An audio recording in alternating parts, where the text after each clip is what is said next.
says in a manner which is more contextually relevant.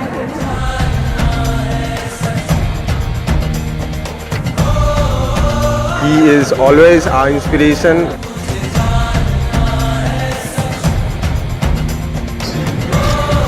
It's definitely an honor for us.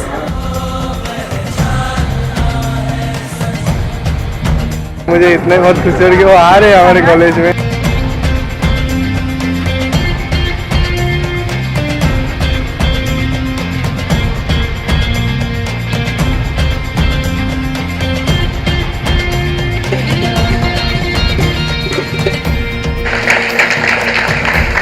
Namaskaram to everyone. I said namaskaram. I thought you're already not in talking terms with me. Haven't said a word yet. Well, why this Youth and Truth, how this came about is, in the last 37 years that I've been active with people, one constant refrain has been that people, thousands of people asking the same question. Sadhguru, when I was 20, where were you? You came when I'm 60. If you had come when I was 20, I would have done so many things. Things like this. So we thought we will step out and meet all those people who are below 25 years of age, because what we call as life is essentially a combination of a certain amount of time and a certain amount of energy. Time is rolling away for all of us at the same pace. You sit, you stand, you work, you sleep, do whatever you want. Time is rolling away at the same pace for all of us.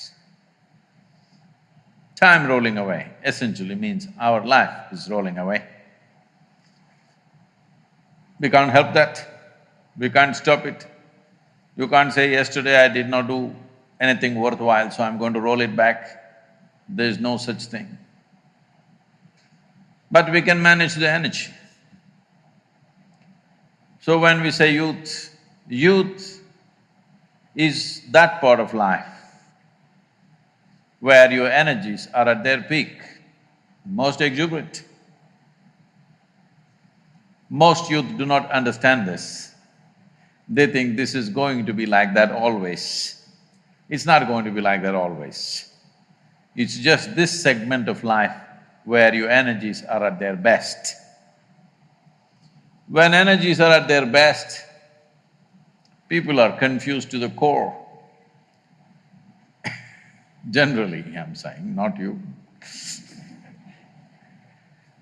If only a little more clarity and balance can be brought to this exuberant sense of life energy which youth carry, I thought many things could happen.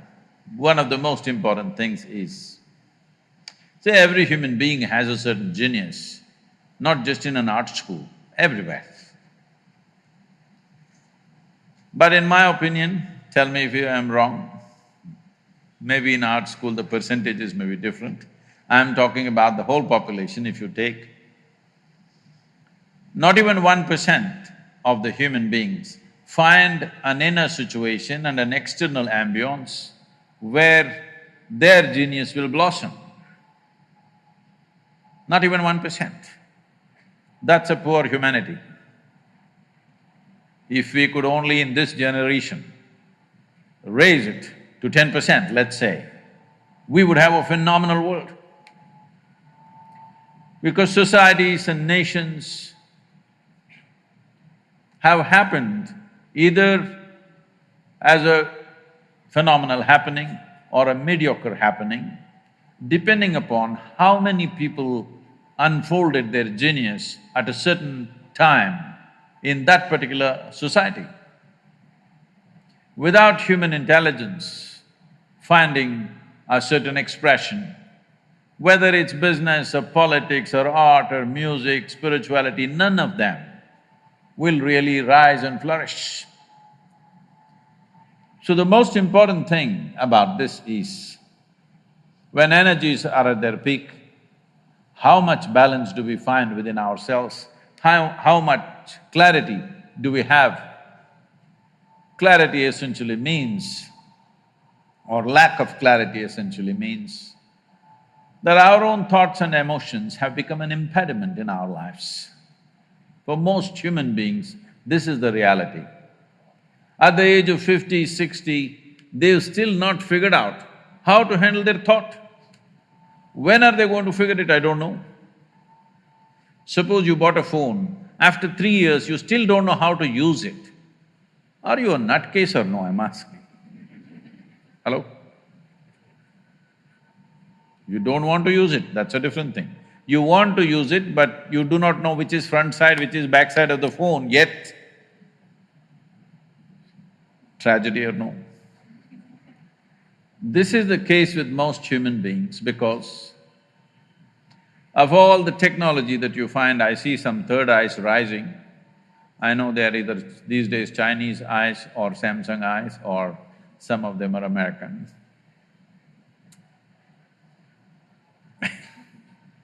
I mean, the phones are rising.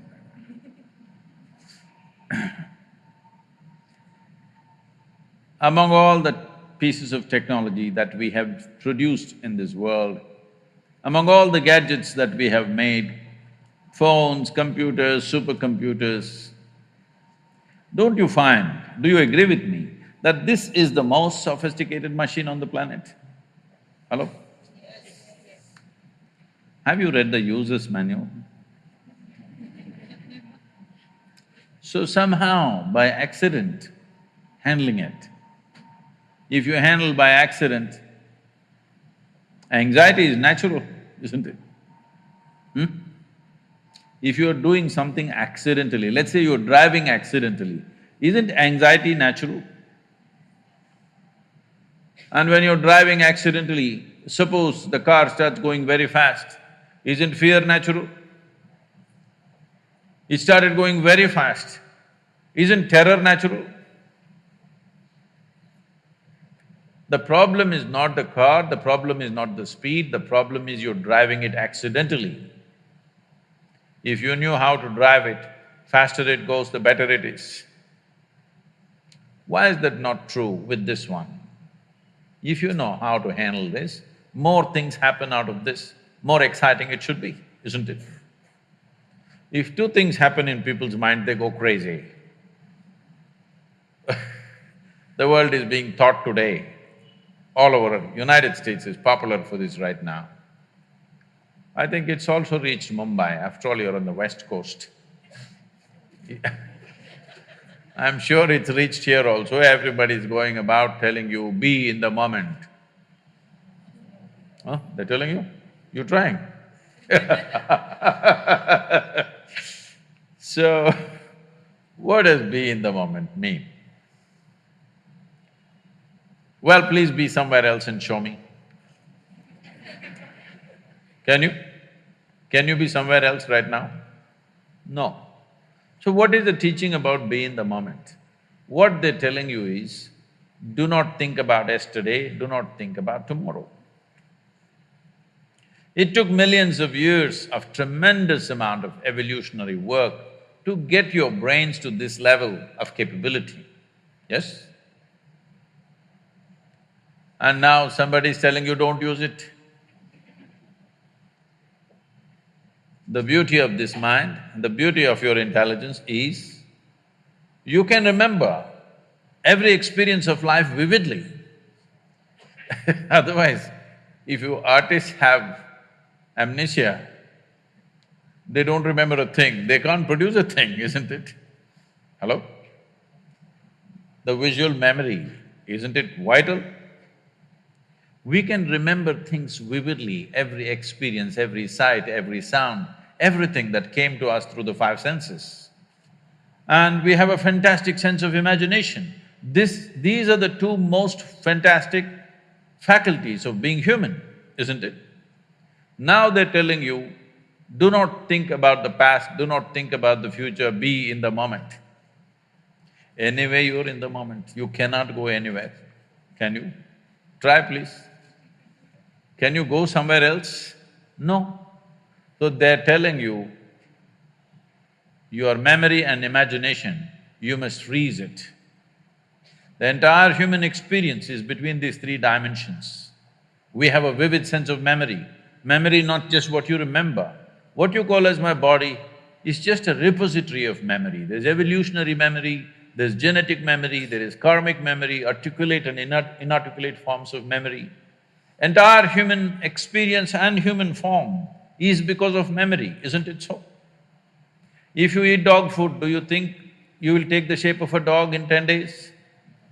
Hello?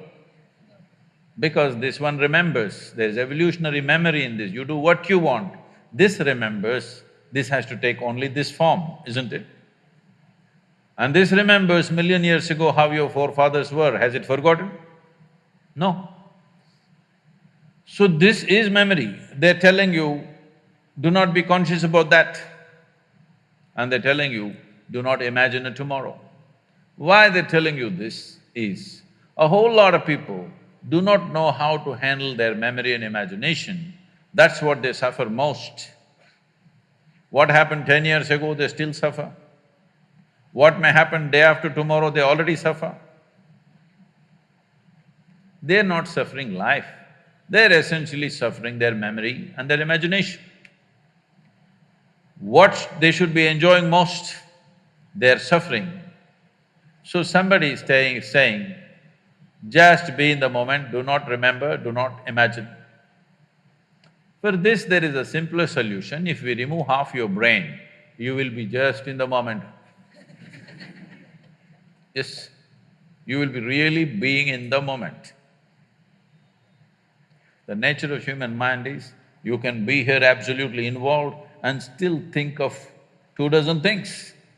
Yes or no? Possible or no? Because they have not read the user's manual, they're trying to operate the phone from the back cover. They think there is something wrong with this one.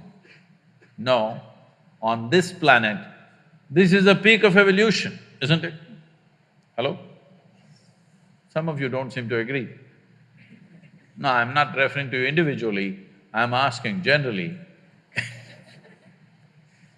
Human beings are supposed to be the peak of evolution on this planet, isn't it so?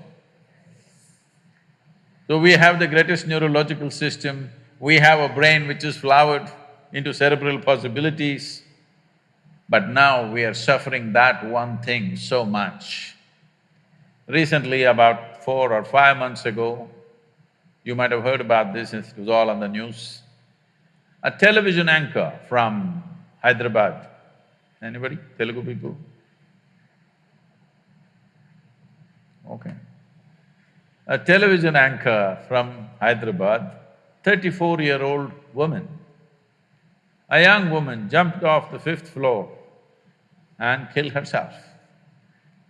And she left a note saying, nobody is responsible for my death, my brain is my enemy. The only reason we are a dominant life on this planet is simply because you got some brains, isn't it? Otherwise, you are not comparable to any other animal in their capabilities. You're not as strong as an elephant, not as fierce as a tiger, as capable as a buffalo either. Yes, they're all eco-friendly on top of it. The only reason why you're valuable is because of your intelligence, isn't it? But that is the biggest problem. The only thing human beings are suffering is their own intelligence. Yes or no? If you're alone and you suffer, obviously you're in bad company. No, yes or no? I am with you and I suffer, I can say it's because of her I'm suffering. But I'm alone and I'm suffering, bad company or no? So, we thought as a part of this Youth and Truth, we will reach out to the youth and bring as much clarity as possible. For this, you have to shoot your questions. Please. Hello, sir. My question I to have you not is… gotten any knighthood or anything yet. I believe that art is anything that expresses who we are as individuals. What are your views on that? And how can one make the most of one's talent? See, please.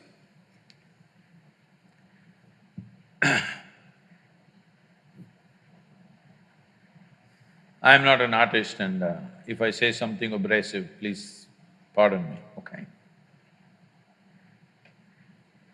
There are two ways to do any art, music, art, whatever expressions we make, even spiritual process, or business, or politics, or anything that we do in the world. There are two ways to do it.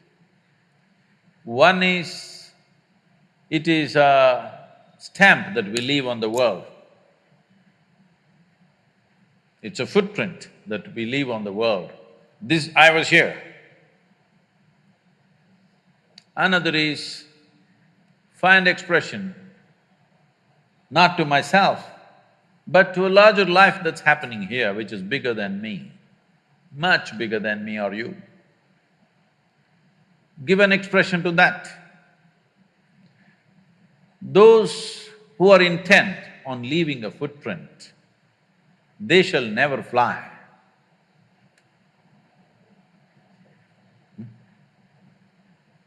So it's your choice whether you want to leave a footprint or you want to fly.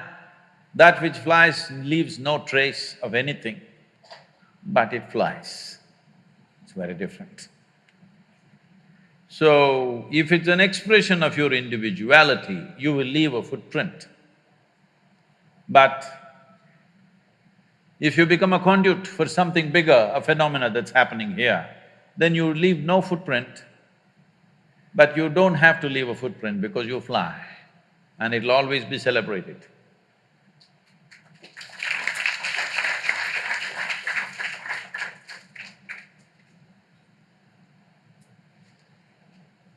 At this rate, you're going to crush everybody, it's better to pass it.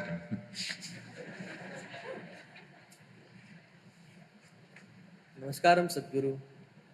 My question is, as you have said, for many times, Shiva has explored all the dimensions. Shiva has explored all the dimensions of life, everything he has explored.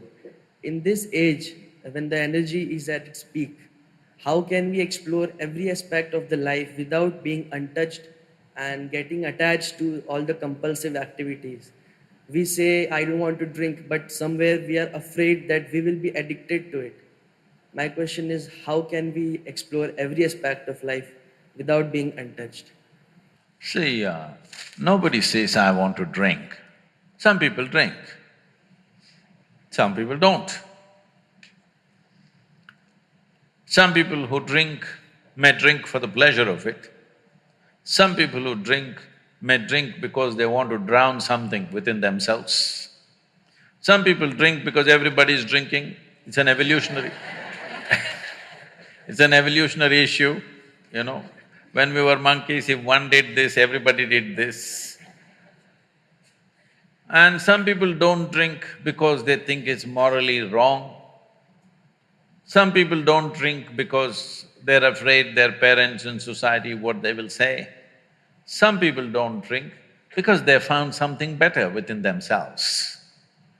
They found something far better than a drink, so it never arose in their mind that they have to drink because they're doing wonderfully by themselves. They don't need any chemical help from outside. So these are different ways. If you want to explore life, because you can only explore life, you cannot explore art, you cannot explore spirituality, you cannot explore something. You can only explore life, yes? Well, you may look at it from a certain perspective.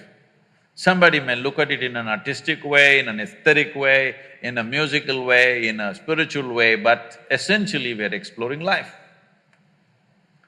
Even if you are looking at inanimate things, you're only exploring life because nothing happens outside of you.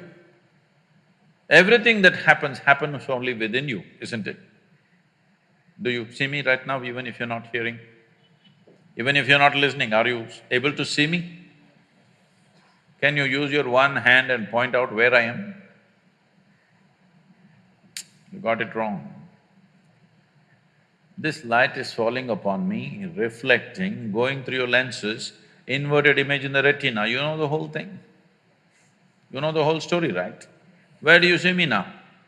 Within yourself. Where do you hear me right now? Within yourself. Where have you seen the whole world? Within yourself. Anything that ever happened to you, joy or misery, light or darkness, pain or pleasure, happened only within you, isn't it so? Did you ever experience anything outside of you? Did you? So the only thing that you're experiencing is life. You may think this is color, you may think this is sound, you may think this is something else. No. In your experience, you're only experiencing the way different things imprint upon your life. That's the only way you can experience it. There is no other means of experience for you. So essentially, you're only exploring life because nothing else you have access to. Yes? Right now, I may think I'm looking at this person, but no, I am only looking at the image that happens in my mind, isn't it so? Right now, if you touch somebody next to you, think you're experiencing that person's hand. No, you only experience the sensations in your hand, isn't it so? So your entire experience of life is absolutely within you. That means you are capable of experiencing only this one life. So is it a trap that you can only experience this? No.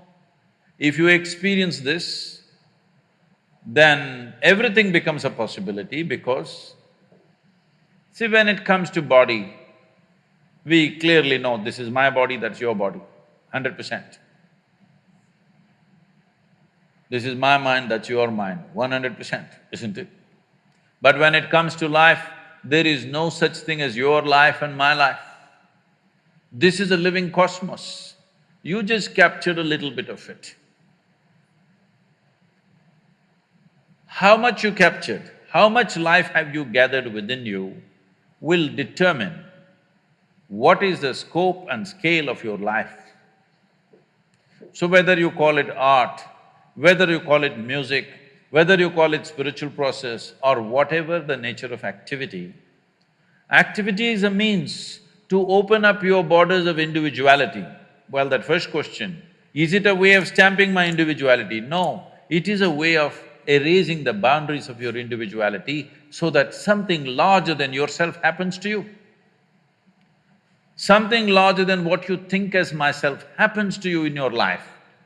This is the purpose of love, this is the purpose of art, this is the purpose of sexuality, this is the purpose of spiritual process.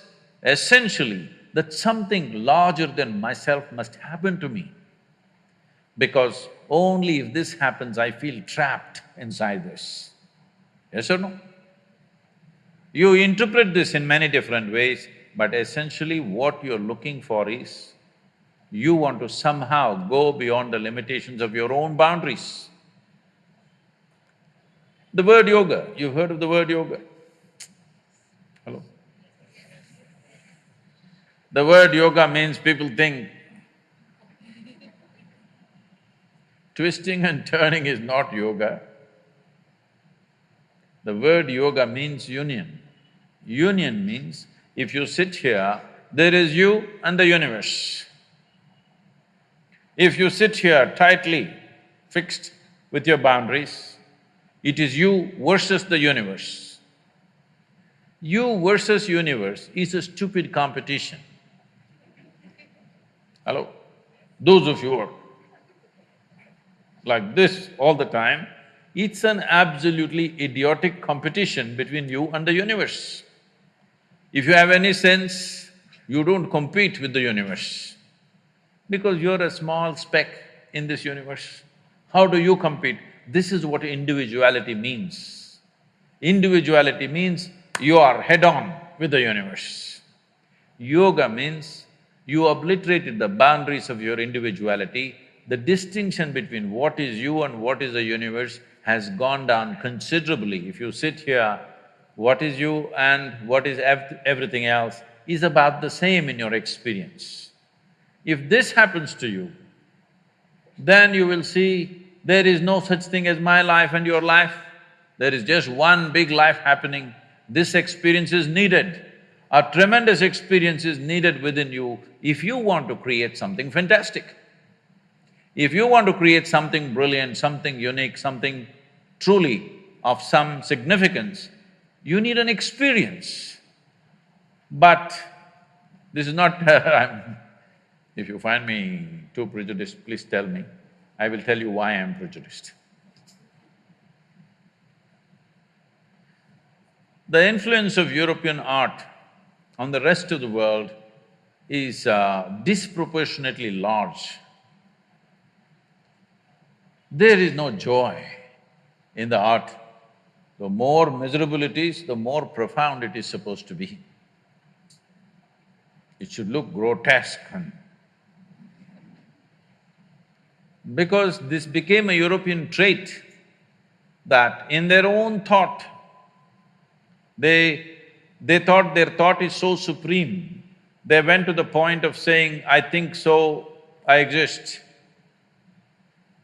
I want to ask you a simple question. Is it because you think you exist or because you exist you may think? Which way is it, please? Huh? Because you exist, you may think. Because most people are in such a state of mental diarrhea, they think thought is a continuous process. No, life is an ongoing process. Thought should happen consciously, isn't it? Now I'm here, I exist. Now my hand moves when I want. Suppose this hand all the time it's jumping around like this, you will think I have an ailment. And definitely you can't be an artist with a jumping hand. Right now, this is the state of most minds. They're always jumping all over the place. And they think it's normal. It's not normal. But Sadhguru, everybody is like this only. Well, that's how it is in asylum. Everybody will be like that only. Only the doctor will be crazy. Rest will be like that only, isn't it? So, it's important that there is an experience of exuberance, joy, profoundness. But right now in the world, a whole lot of people think only in misery you can be profound. Because it is true that for most people, their pain is the most profound experience of their life. To know profoundness of joy, to know profoundness of love, to know profoundness of exuberance and intensity of life, it takes something more. But if we just stick a pin into you, just a pin, not a sword, just a pin, the pain goes to the core, isn't it? Hello? Just a little pin, 1-inch pin, if I stick it, so deep.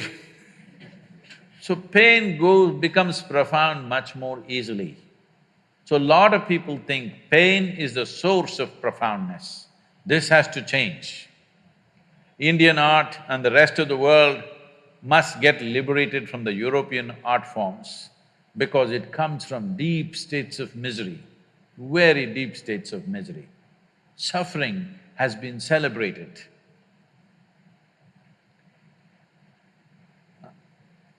There is nothing celebratory about suffering. Maybe you can celebrate somebody else's suffering. There's nothing celebratory about your own suffering, isn't it? Please. So how Shiva… You still with him only? How Shiva explored his life, the different dimensions, I wanted to ask that also. That's what I said just now without mentioning his name, but what you're referring to as Shiva means that which is not. That means he is not. He is not means what? He is in a state of abandon. An artist should know a state of abandon as nothing phenomenal will ever come out of you If you're doing it self-consciously, if I paint this, how much money will I get? Then you must be a street-side caricature artist. If you want to produce something fantastic, what you consider as myself should go, at least for moments. If not continuously, at least for moments it must go. Shiva means that's what it means. He's not. He's simply not. He's in a state of exuberance. When he's still, he is not. Otherwise, when he gets into movement, he gets into the most intense, dense form, so then also he is not. He doesn't know the in-between. He is on this peak or on this peak. He doesn't rest in between. So, that's why exuberance and abandon is more important than control.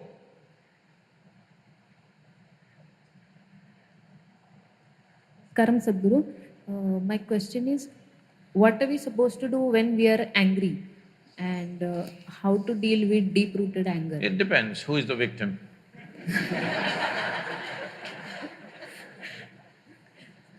You please. Suppose you're angry with your mother, you behave one way.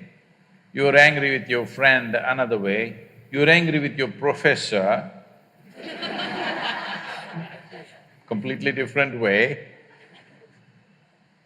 Yes or no? So, who is your victim right now? Accordingly, you should do.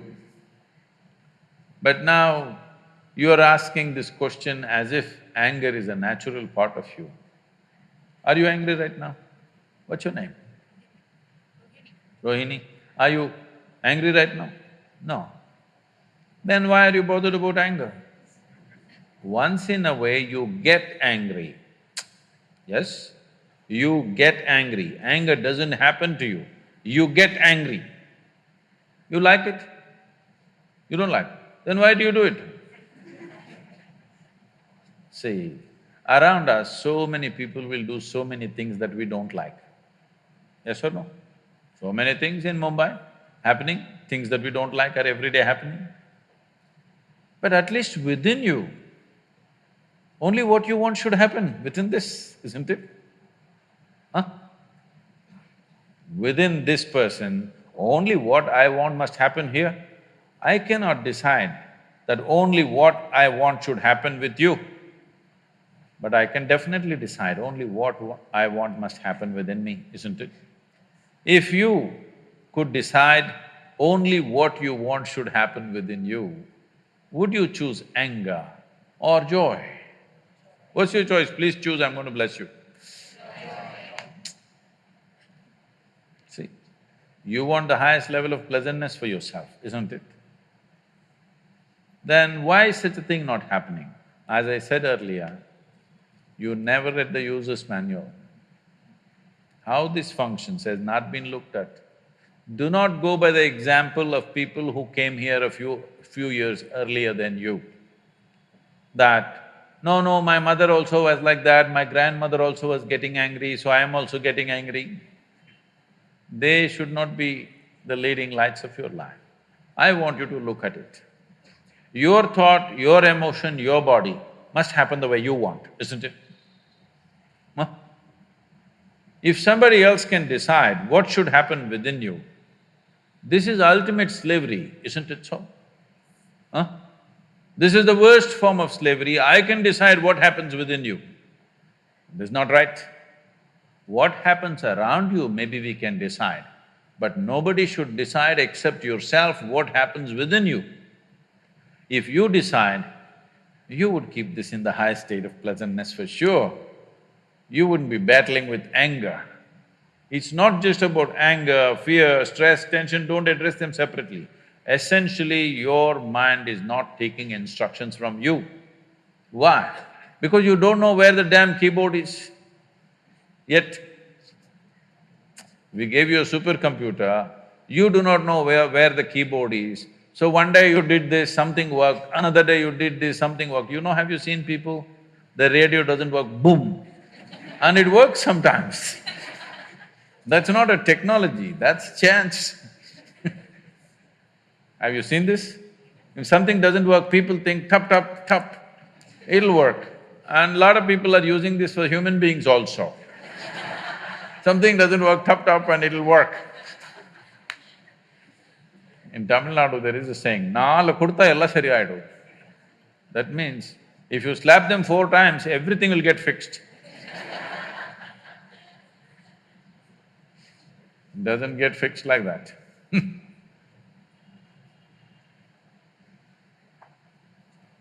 Namaskaram, Sadhguru. Where are you? Oh. So my name is Ujasvika Sahu. I would first like to really give a warm welcome to you from the JJ campus on behalf of the students.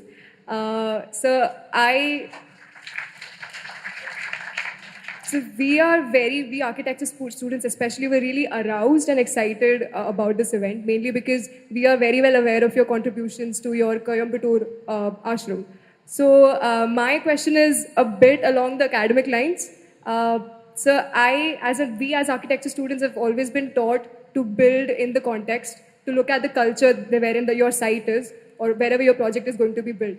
But now when I see today the world, in India especially, urbanization is basically blind westernization, where we simply build glass boxes which we know and understand that does not suit to the climate or the context of India.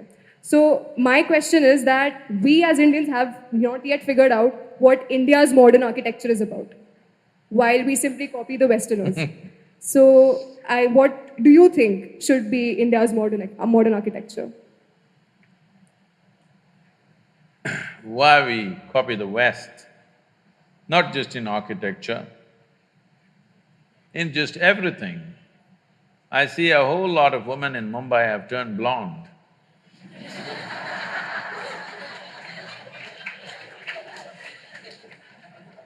I have no problem if your hair turns blue or green or purple or red, but blonde. I have no problem with that color either, it's just that they left us 70 years ago, but they're still living in our minds. At least as a generation, we must stay away from that. When you're completely away, then you can make your hair color whatever the hell you want, but not in imitation of somebody, isn't it? You can make it whatever color you want to paint 7 colors in your hair, please do it, I have no issue about that. But you shouldn't be doing it because some color is superior to your color. That's apartheid, isn't it? Unfortunately, when I see even in United States, a whole lot of African American people have blonde hair these days. All this fight about civil liberties, here it is in the form of hair.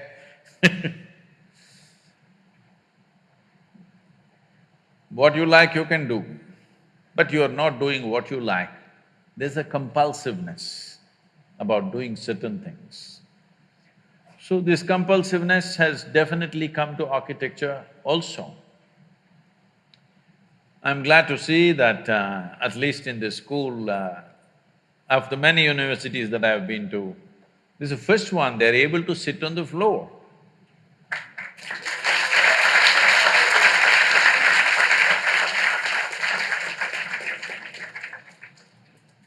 Most people are stuck like this, you know. See, I can't sit without a chair, or I can't walk without a crutch. Is it very different, I'm asking? In some way you crippled yourself, isn't it? What are you going to do if I leave you in the forest? How are you going to shit, I'm asking? Yes? Because people think there is some kind of fashion in crippling yourself. So this has gone into every aspect of our life and architecture. What to say of… See, if you look back at ancient India, what aesthetics! I'm sure you're all students of… many of you are students of architecture, or even if you're an artist, you notice many things. This is my problem. When I look at something, even if it's little off, even if it's minutely off, my eye doesn't miss it. So all the time everything bothers me little things which are off, geometrically off. Because my experience of life is largely geometric. For me, colors, textures, everything comes later. For me, something is geometrically right is very, very important. Because this is the essence of creation. In the physical world, the most important aspect is geometric perfection. The planets are going around the sun for quite some time, not held together by a steel cable or something. Geometric perfection is keeping it going, isn't it? If the geometry goes off of this solar system, that's the end of it. It'll all fly into oblivion. So geometry is very important. In the yogic sciences, the entire yogic sciences on the physical level is just about aligning your geometry, your individual geometry, to the cosmic geometry so that at some point there is no difference between you and the cosmos. You experience everything as yourself simply because you have attained to a certain level of geometric perfection. It's not just in the body, in your physiological structure, yes, but in your chemical structure, in your energy structure, you get your geometry aligned with the larger geometry so that you and that larger phenomena feels just the same because they're properly aligned. A machine, let's say an engine, let's say a car engine, if we say it is well engineered, essentially we are saying it's geometrically perfect. Yes or no? It is geometrically so perfect, there is least amount of friction. The same goes for this. If it is geometrically perfect, there is least amount of friction. If there is least amount of friction, there is very little wear and tear in terms of life. So architecture is dwellings and usable buildings that we build. In some way, they must find their place with the rest of the creation. I think we've lost this completely simply because we got certain liberty with material. Once steel and concrete came, we thought we can build like this, we can build like this, we can build like this, whichever way we want because of the strength of the material. Doing things with just sheer force is all right sometimes for utility. But if you do everything like that, your life will become ugly. Not only the building, your life will become ugly because you're doing things with force.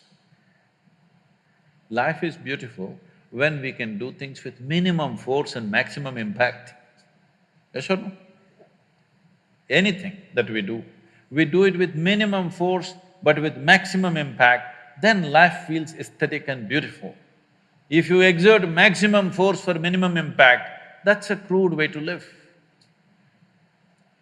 So our architecture has taken to this mode simply because we found material where the strength of the material is such, we can do absurd shapes and still make them stand.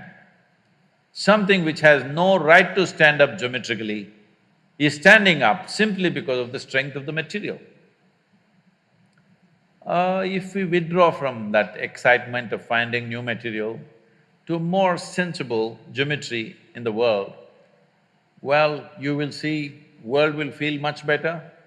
People will be much healthier physically and mentally if they live in such buildings. There'll be many other benefits. Above all, you will cause minimum disturbance to everything around you. So, when we started designing buildings, now everybody is in appreciation and in agreement, but when I first started talking about it, our own people who are around me, they look at me like this, and once I turn back, they roll their eyes at each other, is he gone crazy? I have a rear view mirror, they don't understand this. but it took lot of talking and talking and talking and talking endlessly to make them understand that it'll work.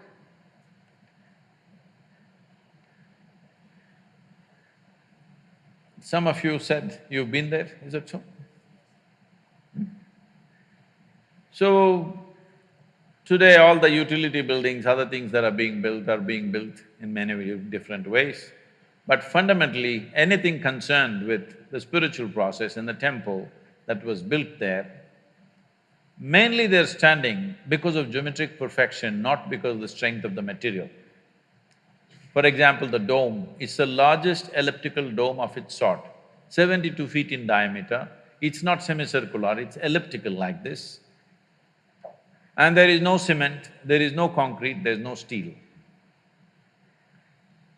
The simple technology is all the bricks are trying to come down at the same time, but they cannot come down. It's just like if 10 of you try to go through the door at once, you cannot go unless one person has some courtesy and they step back. It's my confidence in the bricks that they don't have courtesy, none of them will ever step back. So they stood there. The force of gravity, which is supposed to bring it down, held it up. See, right now this building, any flat roof for that matter, right now there is a fight going on between this structure and the gravity, going on. Right now going on or not? It is going on. One day somebody will win. Who do you think will win? Gravity will win, for sure. But we built buildings in such a way, because of gravity, it is staying up. It is not something, if you observe things in nature, it's all… a whole lot of things are built like this. So, we never used any steel, just brick, soil, sometimes a percentage of lime, that's about it. And the feel of these buildings is very different because there is no tension in the building, there's no stress happening all the time. So I keep joking, see, the building itself is meditating, at least you'll better learn something. The buildings are meditative because there's no stress in them. They're using the forces which are trying to pull them down as the force to stay up. This is something every human being should learn. What are the forces which try to bring us down? That is what you must use to go up. In a way, if you know something about aerodynamics, you would know aerodynamics is not against gravity. It is just using gravity to take off in a certain way. An airplane with the right kind of wings is not necessarily against gravity. But a rocket is against gravity. It's just the kind of thrust it has is like a forceful way of getting away. But an airplane is not made like that, simply is carrying tons and tons, you know. It doesn't matter how many times you have seen an airplane land and take off, you can still go on watching because there is something amazing about it that some 100, 120 tons simply takes off and flies. If it is… see, there are two kinds of flying machines, there are rotary wing machines and there are fixed wing machines. That is, fixed wing airplanes and the helicopters. A helicopter is taking off with sheer force. If you don't know this, I'm a licensed helicopter pilot. So, helicopter when you fly, moment to moment you have to keep it flying. But when you fly an airplane, all you have to do is take off and just leave it. Landing you must know unless you're a Bin Laden pilot. Landing you have to learn. Those guys didn't want to learn landing they are different. But it's only the landing which is really the challenge, rest of it is just child's play. Actually, if you put a 10-year-old boy, he will make a 747 takeoff. Only landing is a problem. But landing today, machines are doing better than human beings. I will, like when I'm flying this Air India from Mumbai to New York 3, 4 times in a year, Sometimes I'm there with the pilots talking to them, then I was just discussing these things and said, to what extent are you using the autopilot? He said, Sadhguru, we feel ashamed in front of you to say this, but she lands better than us. You just let it lands by itself. It has all the data how Mumbai airfield is made. If you just set it and sleep, it will land. People are talking about driverless cars, that's never going to happen in Mumbai traffic. But a pilotless airplane is very much a doable thing. It's only people's fear you have to manage, that the airplane is flying without a pilot, you have to manage the passengers. That's the only problem. Otherwise, it's very easy to make a pilotless airplane. Lot of pilots are sleeping. Now by law, if the flight is more than some 4 hours or so, a pilot can sleep for 40 minutes or 50 minutes, something. There is a law now that they can actually officially sleep. Because it's a big sky, it's not going to hit anything. Why I'm saying this is, the same goes for buildings. You can make the building either come up like with some exuberance, or it's standing like a depressed person. This is something… suppose you see a building like a human being, do you want to look at their face or you want to avoid their face? That's how a building should be. If you look at their face, you must feel joy. How? Essentially, it's a geometric manipulation. How geometrically perfect it is will give that much sense of completeness to people when they visually see it, because the human eye is one eye on the planet which catches the maximum amount of detail. Because it catches so much detail, most important part of any physical structure is geometry. And some people can consciously catch it, others unconsciously react to it. They like it or they don't like it, that's all they know. But some people can consciously see, okay, this is the reason why it feels like this. So when it comes to architecture, it should not be in terms of European, Indian, this, that. These styles are established at a time when materials were limited, all right? The material available was so limited in those regions, accordingly they structured it, and most of the time everybody copied one architect in that area and that became the culture. That need not be the future of Indian architecture, but India having a history of tremendous aesthetics, and if you go to the ancient temples, you must come to the south because North India, most of the temples, the ancient temples are all gone. The new ones that they have built is all put up in a hurry. When they got a chance, they put it up like, you know, how they put up Ramlala, suddenly in 2 days, like that. But if you come to the south and see, one amazing thing you will see is their sense of geometry, unbelievable. How they arrived at this sense of geometry, 1,000 years ago, 2,000 years ago, absolute geometric sense in their mind. Well, you have seen the Kailash, I'm sure, at Ellora, the Kailash temple. You have seen Belur Halebeedu, have you? The Karnataka temples? Oh, it's a must-see. It's just a must-see for any human being, especially those of you who are in architecture, art, whatever you are into. Some aesthetics you are into means this is something you must see. It's more than seeing those sculptures, you must look into the minds of people who did this. If you want to look into their minds, you must withdraw yourself into that time zone. It's over 1,000 years ago, when there were no cranes, when there were no machines, when there were no trucks, when there were no any kind of mechanical things, all by hand. Why would somebody endeavor to do something so phenomenal and so almost superhuman in terms of engineering and the physical difficulty of lifting these huge rocks and doing this carving business? Why would anybody do that? What kind of passion should be firing those people to do this is unbelievable. If you see the Tanjavur temple, have you seen? This Gopuram weighs, I think, what, 180 tons, huh?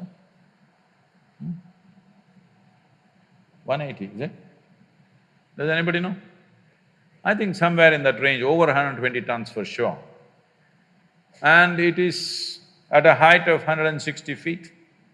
They put a ramp of 10 miles, a mud ramp, and they brought this single piece of stone, 160 feet high above, and made a gopuram out of it. Exquisitely carved. Well, in Karnataka, what they carved is soapstone. In Tamil Nadu, Tamil people are crazy. They carved granite into very fine structures, which is far more difficult than carving soapstone. And they put it up there. What is it that's firing these human beings?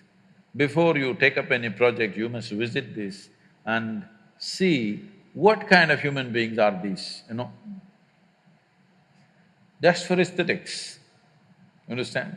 Not for livelihood. It's not a factory shed we're building, just for aesthetics. They were willing to invest their lives absolutely, everything they got. I think we need that culture back if we want to create a beautiful India, very important.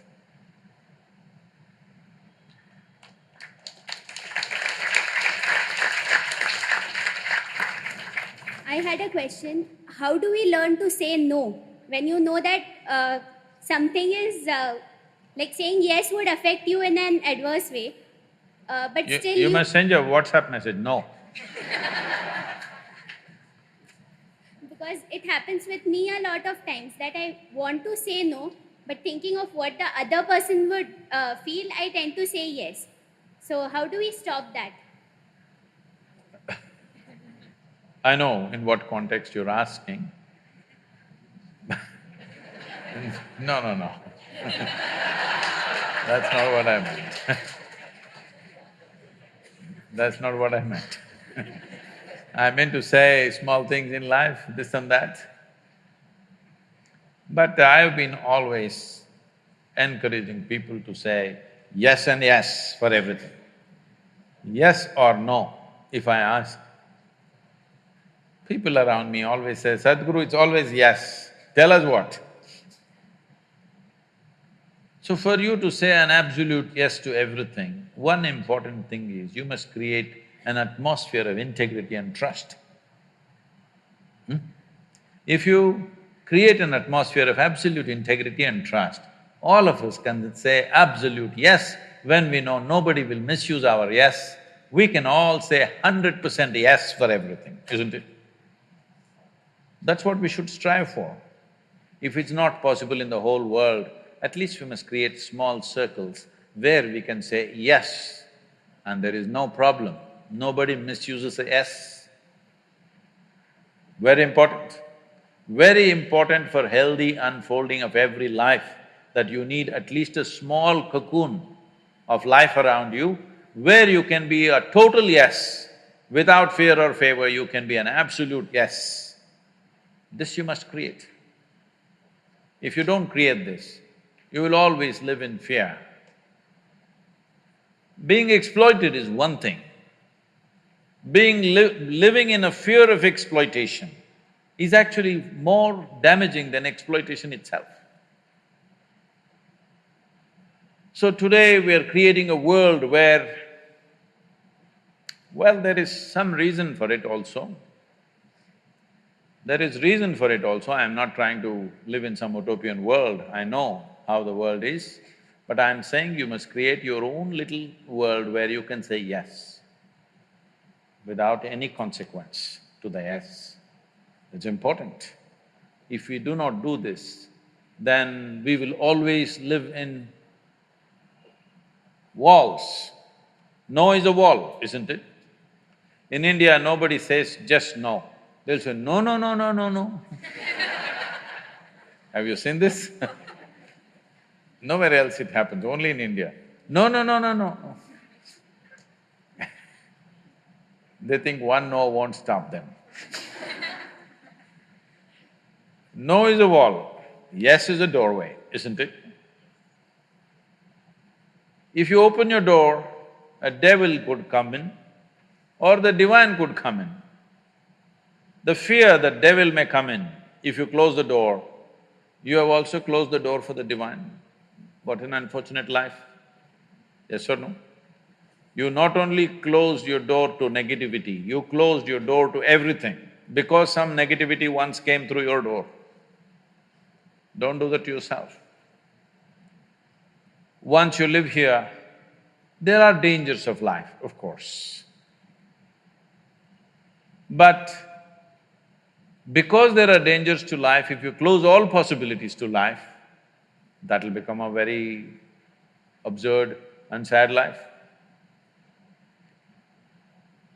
The walls that you build for self-preservation are also the walls of self-imprisonment. If you build a wall to protect yourself today, after some time, this is your prison, isn't it? So no, no, no, no, no. You built a wall around yourself. Can I say yes to anybody for anything? No, that's not possible. We've still not created that kind of a world. That's too high up there. That's why you must create at least a little world where you can say yes without consequence. Very important.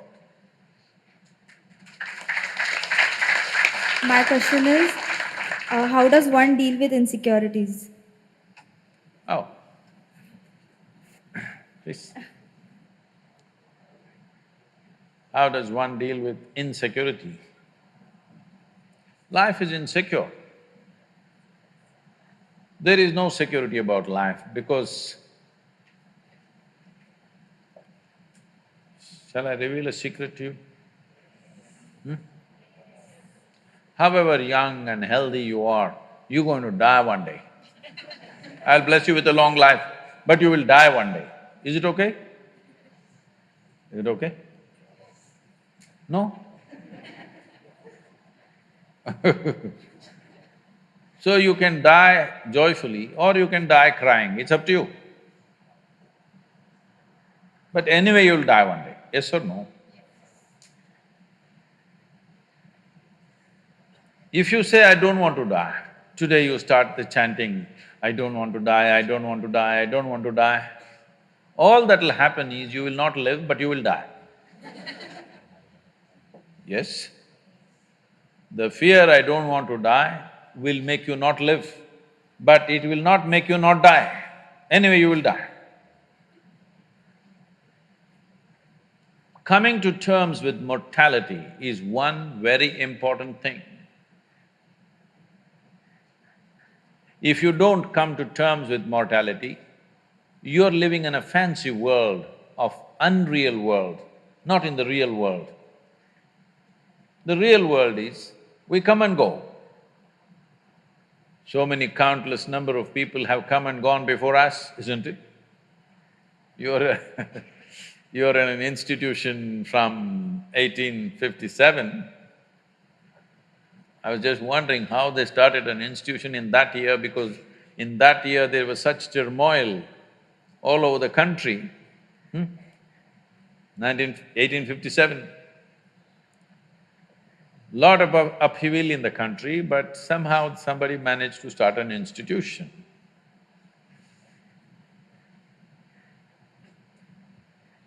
The soil that you're walking upon, we don't know how many people are buried. Yes or no? All these countless people, number of people who walk this planet before you and me, where are they? They're all topsoil. Yes or no? This will also become topsoil one day, unless your friends choose to bury you real deep, fearing you may rise from the dead. There have been certain instances. This happened. There was an old couple in Texas, over 75 years of age. It was their dream to go to the Holy Land or the Jerusalem. But because of business and then children growing up, going to the university and their marriages and da-da-da, they never made it. When they're over 75 years of age, they made the trip to Jerusalem. Jerusalem is a place where every cobblestone reeks of history. So they walked that pathway where Jesus is supposed to have walked. They went to that place where he's supposed to have walked on the water and many things like this. They were overwhelmed by this whole experience. And unfortunately, the lady had a heart attack and she died. Then the man was preparing to take her body back to Texas. But then the local people approached and said, see, Jerusalem is the Holy Land. This is the right place to die. She's done the right thing. So let's do all the rituals here and bury her here. And it just costs you $25,000. Because if you take her back to Texas, just the transportation costs $18,000 and local charges, and in America the cemetery charges are very heavy. All this put together, you will spend much more money, and above all, she's chosen to die in the Holy Land. This is where she must be buried, let's do it. The man said, no, I'm taking her back to Texas. They said, see, you're very distressed because of your wife's death. You're not able to think straight, we can understand. So we will give you a super discount, $15,000. This is a haggling place, you know. Let's do it. The man thought about it and he said, no, I will take her back to Texas. Then they said, see, it doesn't make sense. I can see you're very distressed. You lost your wife of 45 years, so obviously you're very distressed, you're not thinking straight at all. We can understand this just because of that. You are an American and you are from Texas, so we give you an absolute super discount, $10,000. Let's do it. Come on, let's do it. You must… what I'm talking, if you want to understand, you must go to Kashi or Haridwar, someplace, how these things happen, you know. Then the man thought about it and he said, no, I'm taking her back to Texas. And they threw their hands up and said, why? What's the problem with you? $10,000, let's do it. He said, see, in Texas, dead stay dead.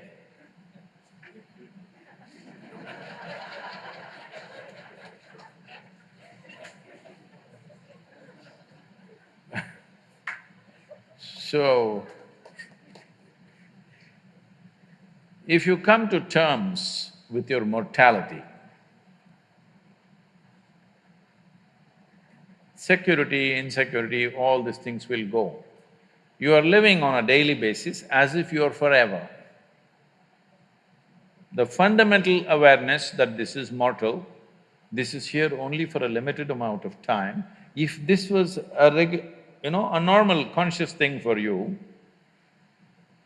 you would put your life to best use, for sure.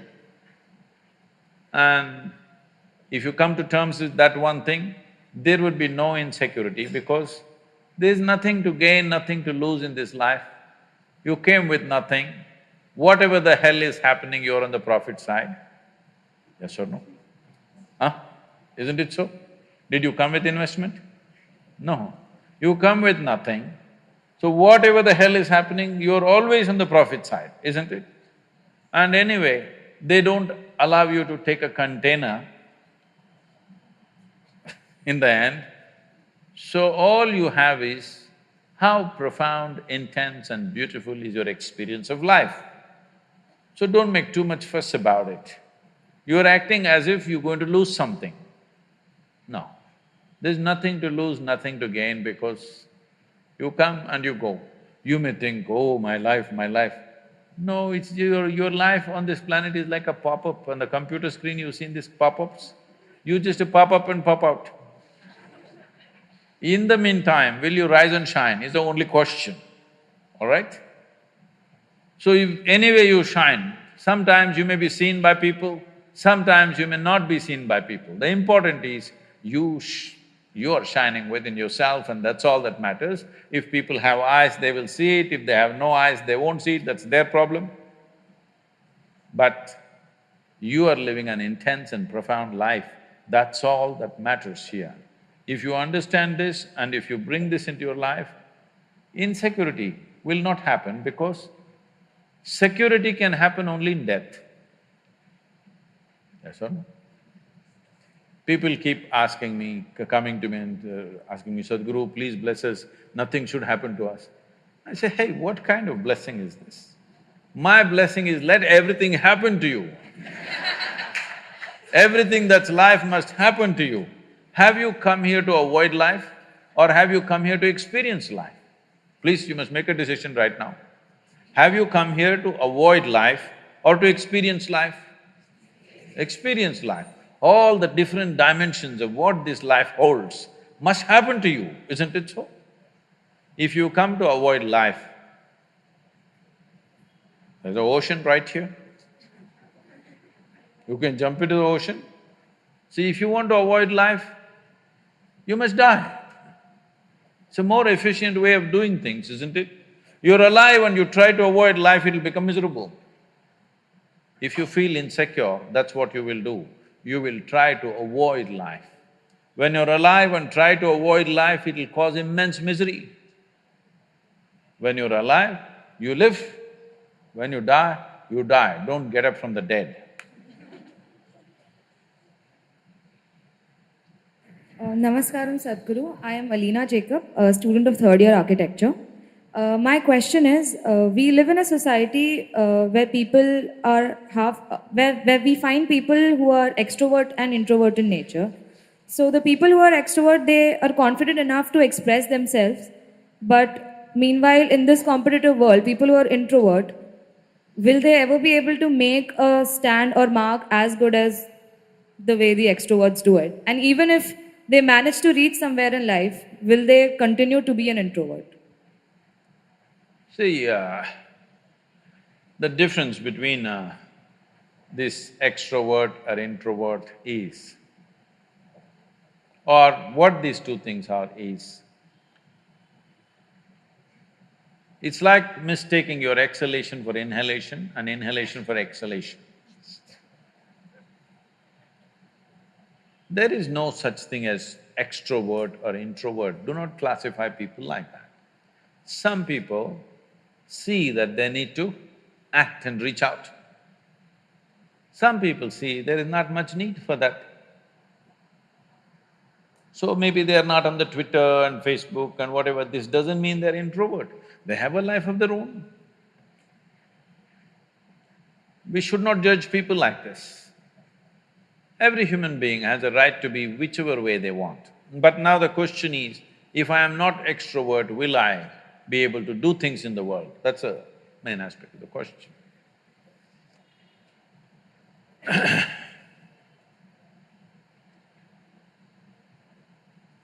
See, your ability to do things is not because you want to do things. I want to do something is my desire. Desire is just an intention. An intention won't make things happen. An intention will only set direction. Still you have to make the journey, isn't it? Now, one important thing, especially because you're artist, you're not in business program or something like that, I think you should look at life like this. You must see how to enhance this one. Enhance this one means not blow up your ego in a big way. Enhance the life that you are. When I say life, I'm talking about the life that you are. I'm not talking about your body, I'm not talking about the structure of your mind, I'm not talking about… See, when people say life, you are supposed to decipher.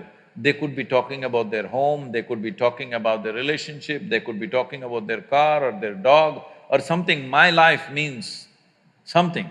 I am not talking about that, I am talking about the life that you are. Are you alive? Are you really alive?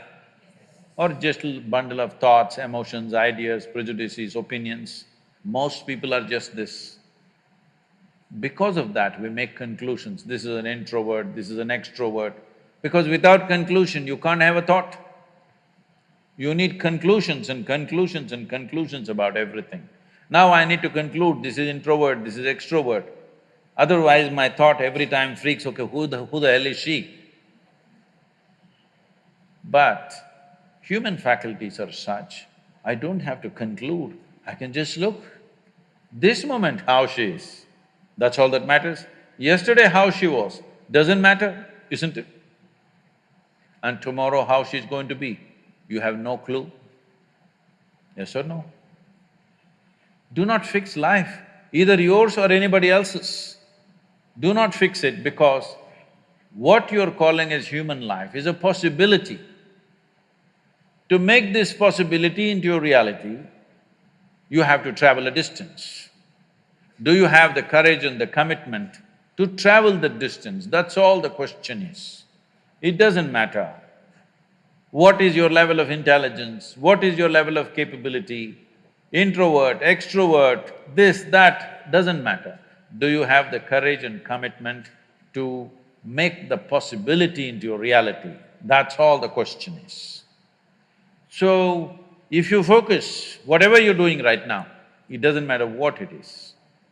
How simple an act you're doing right now, it doesn't matter. If you're absolutely devoted to that you're doing right now, depending upon various aspects, things will unfold. But because of Western influences, we've become too goal-oriented.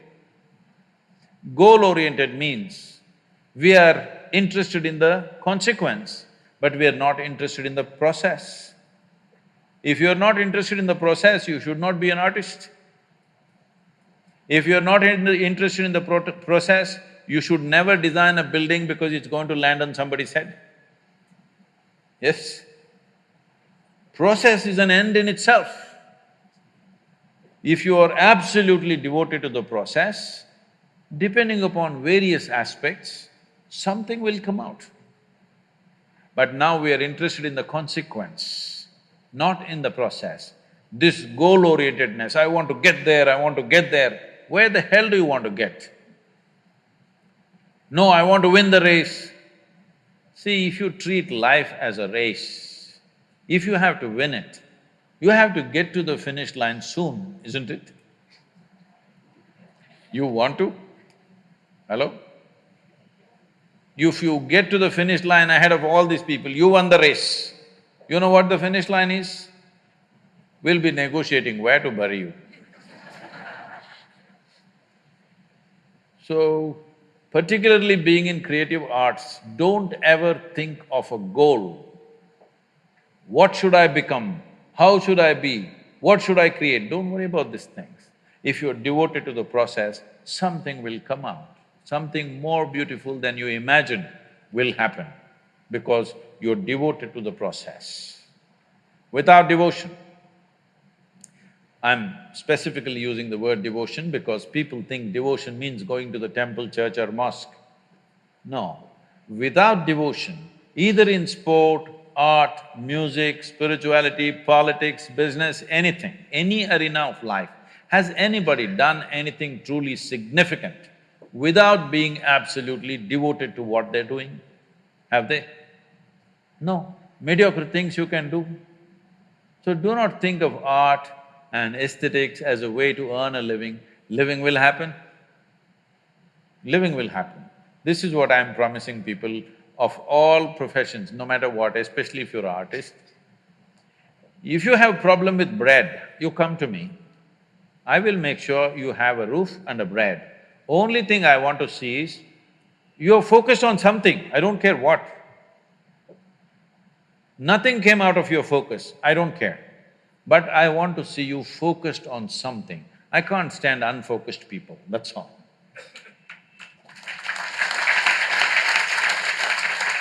I'm making an open-ended offer. Anybody who's worrying about bread, you just come to me.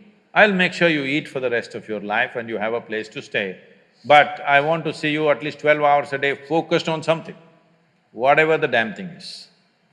I won't ask you what you're focused on, but I want to see you focused.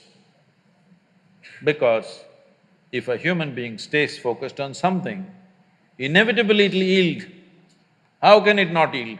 The universe will yield to you if you're focused. Namaskaram Sadhguru, my name is Muskan Bafna, and my question to you is that many times in life we face situations where we don't know what next. We don't know what is going on right now. We are completely blacked out. And at that point of time, our friends, our parents, we are given this one suggestion, be positive. But when I don't know what's going on, how do I be positive? And at that time, clarity seems more important than positivity. So how do we place the two? So what they're calling it as positive is confidence. Have confidence, don't worry. Confidence without clarity is a disaster. Yes. If you cannot see clearly, at least you must be hesitant. If you're confident, you're going to walk into something. By chance you may escape sometimes, but what comes your way you don't know. So it's not about being positive, negative. The important thing is, at this stage in your life, you just focus on enhancing this life. Don't worry about what it will yield. You should not worry about what this life is going to yield. What it yields depends on times in which we are, many other aspects of life. But if this is an enhanced life, it will yield something worthwhile. Doesn't matter what it yields. Who knows, maybe you won't become an artist, maybe you will become an engineer, maybe you will become a doctor, maybe you will become something else, who the hell cares? As long as you enhance this life, something worthwhile will come out of it. What will happen in the end? What will happen in the end? The same thing. In the end, as we told you, this happened. A hardcore criminal was given death sentence in America. Death by electric chair. So, always the priest comes in the end. And the priest came and said, "My son, just tell me what do you want me to do? Whatever you wish, I will do." A very unrepentant convict said, "Father, when they pull the plunger, please hold my hand."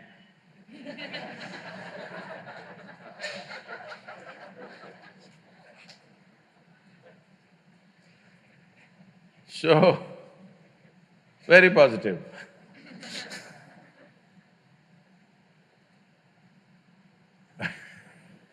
There are various ways to look at this. I had a nasty joke, I'm trying to scale it down so that it fits into the institution.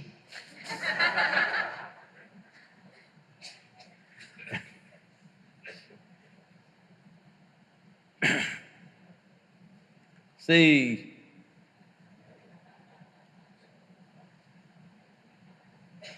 when I don't know what is future, that's a very insightful statement because nobody knows what is the future. Do you know what's going to happen in the next 5 minutes? No. No, Sadhguru, my astrologer. Well, does your astrologer know what is going to happen in the next 10 minutes of his life? Does he know? No. He does not know 10 minutes of his life, but he knows your entire life. It's a fantastic thing, you know. So, you don't know future, isn't that a great thing, fortunately? Suppose you know your entire future, would you not want to commit suicide right now? Huh? Isn't it wonderful that in spite of all your brains, you can't figure what is next moment? Hello? Isn't it wonderful? Have you ever seen a suspense thriller movie? Have you? See, right now there's a very wonderful suspense thriller in the local theatre. None of you have seen it. I have seen it. Shall I tell you the story?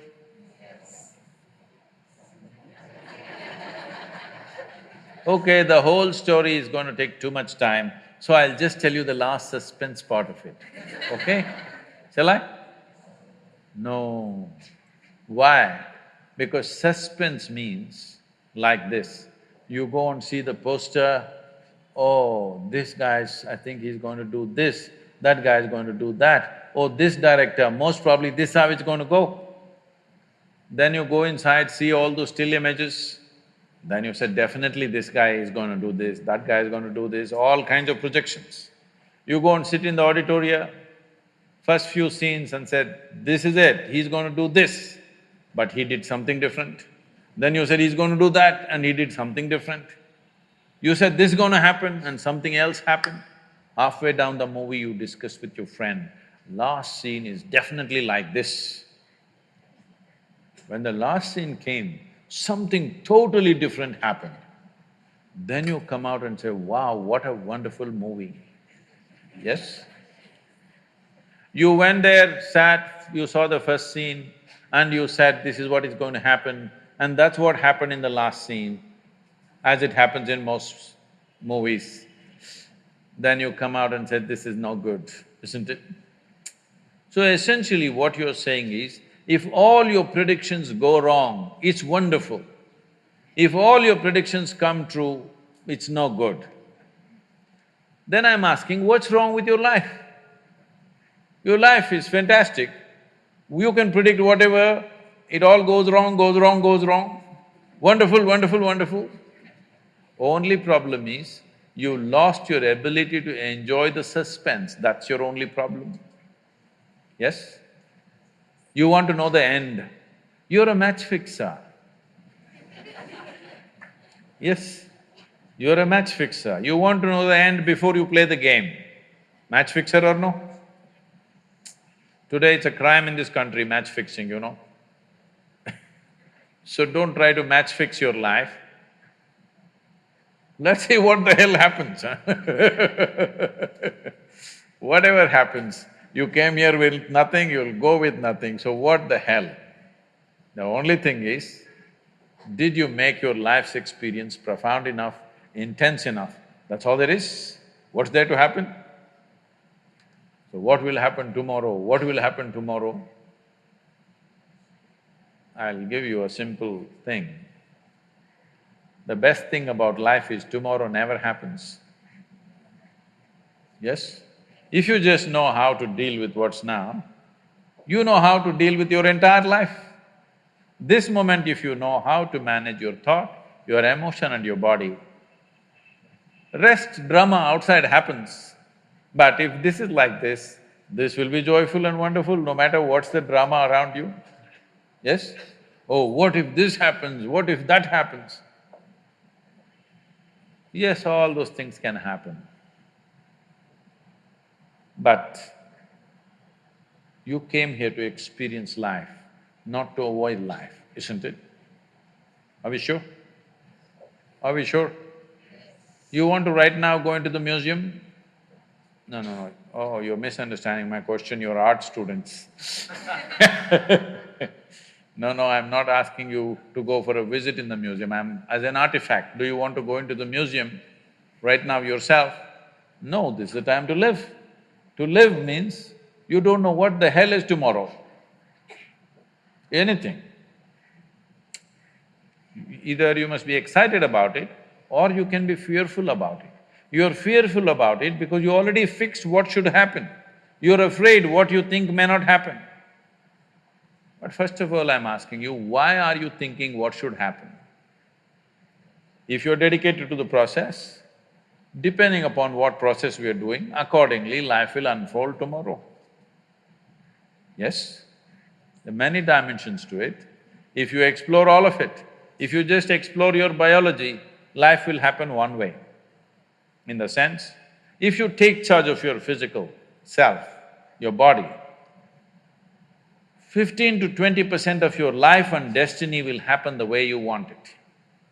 If you take charge of your mind, your thought and emotion, 50 to 60% of your life and destiny will happen the way you want it. If you take charge of your life energies, 100% of your life and destiny will happen the way you want it. This is a choice you have.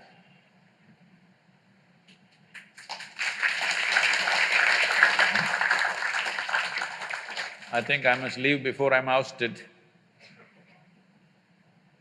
What's your time, please? Namaskar. My name is Kaustubh.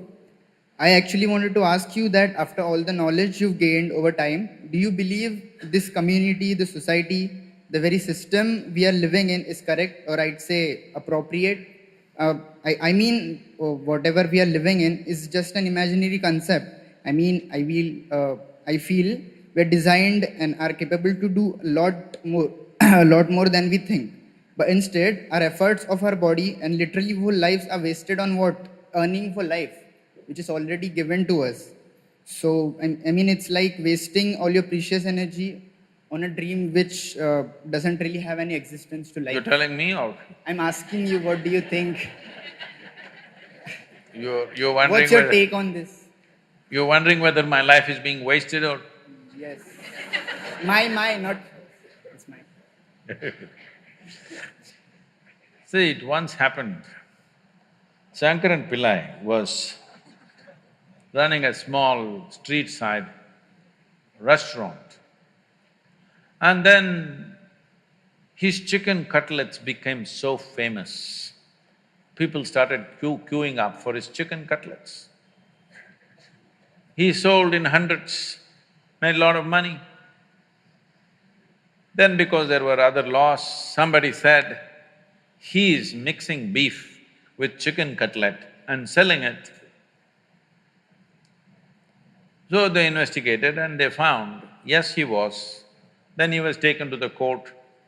The judge asked, now that it's proven that you have been mixing beef and chicken in your chicken cutlets and deceiving people, how much of these both things were you mixing? Shankaran Pillai said 50-50. The judge asked, what do you mean 50-50?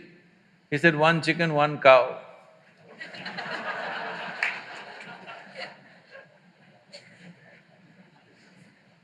So,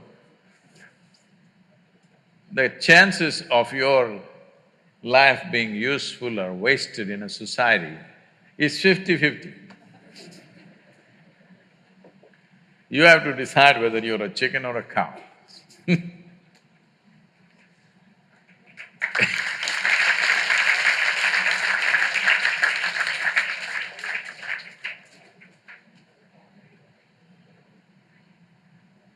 My name is Ipsita Sadhu from first year architecture, and my question is that in our society, religious beliefs are a very sensitive… If you can hold it this way.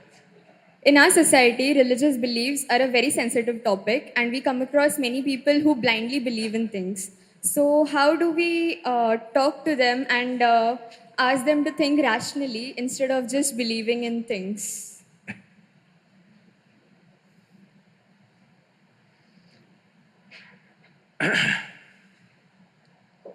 See, there is no such thing as blind belief and seeing belief. Belief is only because you cannot see something. You don't believe things that you clearly see, isn't it? You see them. For example, do you believe that you have two hands? Or do you know that you have two hands? Huh? You know.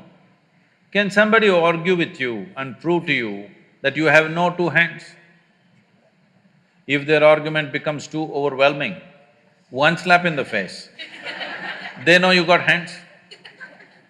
Proof. The power of proof.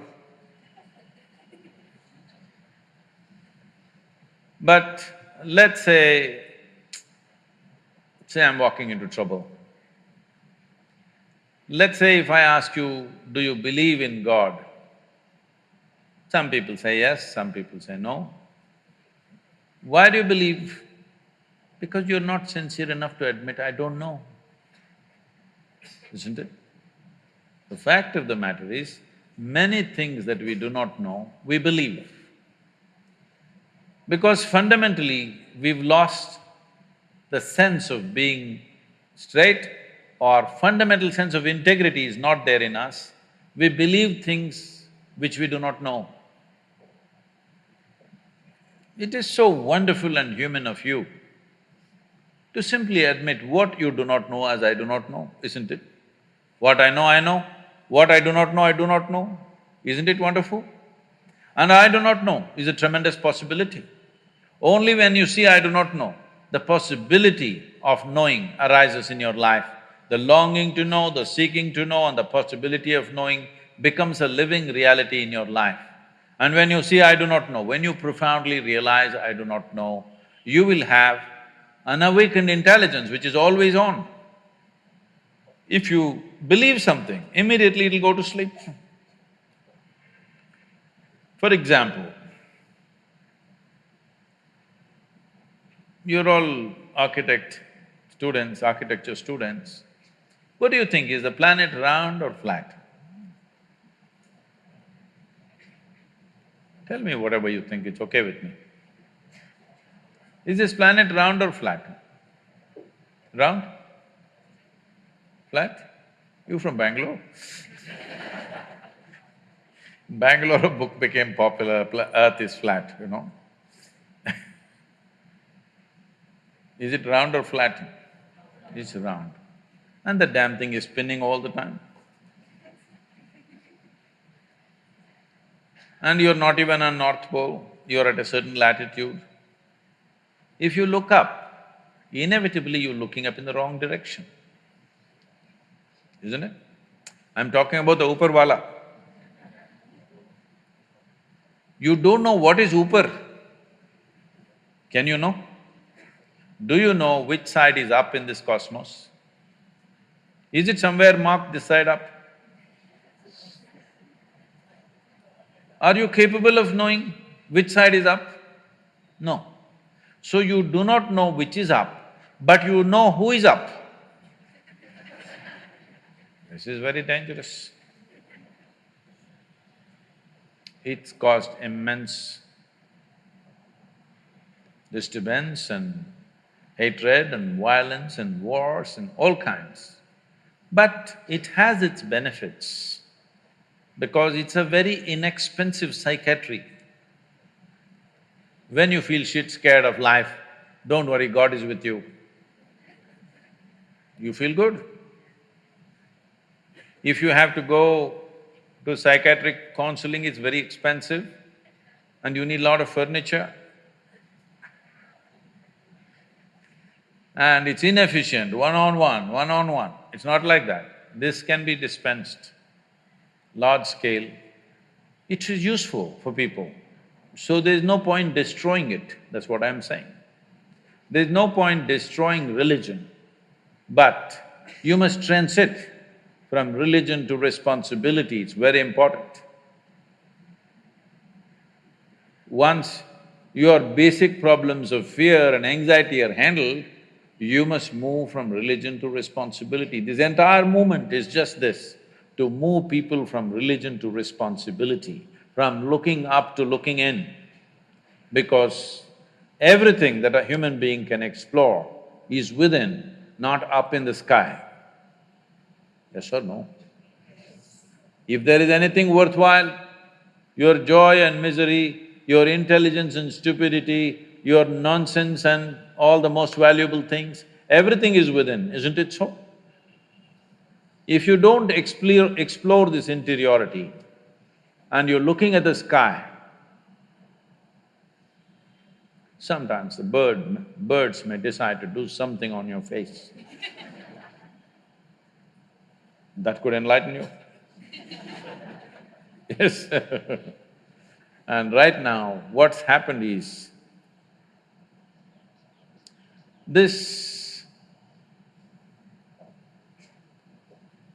see, the problem is, this brain, this intelligence is new to you, it's still new. In the evolutionary scheme of things, if you look at it, since when your cerebral flower expanded like this, if you look at it, in terms of the life of this planet, it's just a few seconds before it came to action. So this intelligence is new, that's what you're struggling with. Your suffering, your pains, your stuff is simply because you have not come to terms with how to handle this intelligence. Once your intelligence turns against you, no force in the universe can save you, isn't it?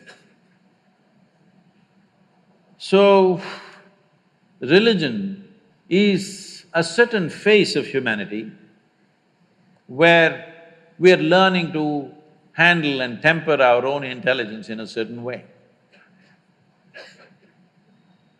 Is it bad? I don't think so. Is it good? Not at all. It is a question of individual need, where they are in their evolution. Accordingly, one must use it. But because intelligence is new, it hurts. This happened. Once, a pirate, you know pirate? You know pirates? Not today's modern Somalian pirates, they are different. They have no romance with them. The pirate, a classic pirate of the past, his name was Jack. He came to an Irish bar. He came, he had a wooden stump for a leg, one leg, and he had a hook for his right hand, and he had a eye patch. The bartender looked at him and said, "Hey Jack, what happened? Last time I saw you, you were fine. What happened to your leg?" He said, "You know, this stupid Her Majesty's service, they attacked our ship and the cannonball took away my leg. But no problem, our ship carpenter fixed up with this wooden leg. It's just doing great. I can even dance." Then he served him a drink and then asked, "What happened to your hand? Why this hook?" He said, "Once again, you know, I was in a sword fight. These days these idiots don't know sword should hit a sword, they hit my hand. And this hand went away, but no problem, our ship blacksmith fixed up this hook. It actually works better than the hand." Then served one more drink and asked, "But what happened to your eye?" "Oh, I was just trying to navigate the ship in the night, looking at the stars. A bird pooped in my face." So the bartender said, "Come on, bird poop can't take off your eyeball." "No, the hook was just 2 days old, you know." Right now, that's all that's happening. Your hook is just 2 days old, so you scratching yourself all over the place. This is the first thing you must learn, that you learn to handle your intelligence in such a way that it works for you, never against you. Never against you. Right now, it's working against you. You may call it stress, you may call it anxiety, you may call it fear, you may call it insecurity, you may call it whatever the hell you want, but essentially your intelligence is working against you, isn't it? If your intelligence works against you, there is no hope. You don't need any enemies. Most people don't need any enemies, they're just doing fine by themselves. Isn't it? I think we should.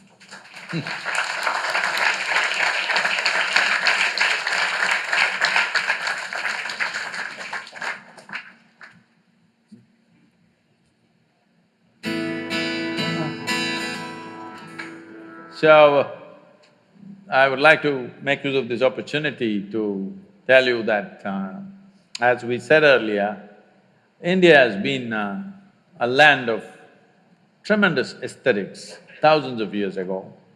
But today, if you look at the homes that we are building, all the 72 shades of Asian paints are used in one two-bedroom house.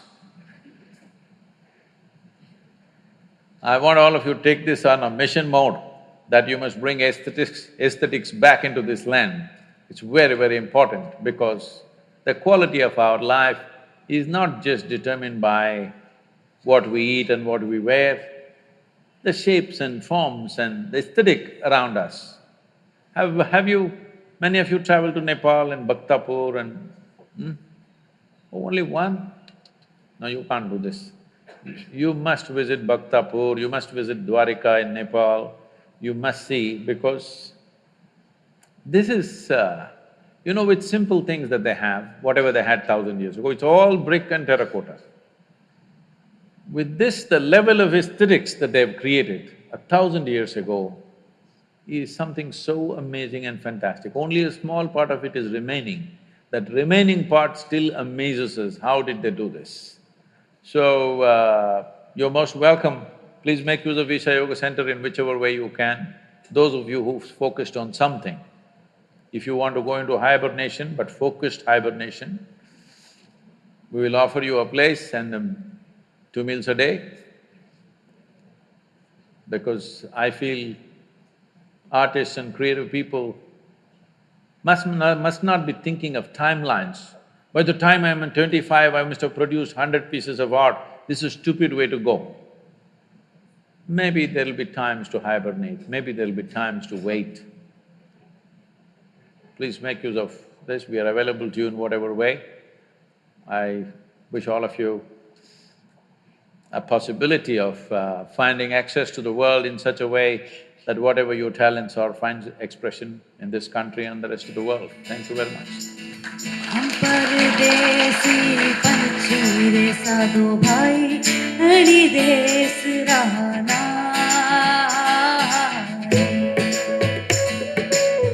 हम परदेसी पंछी रे साधु भाई हरि देश रहना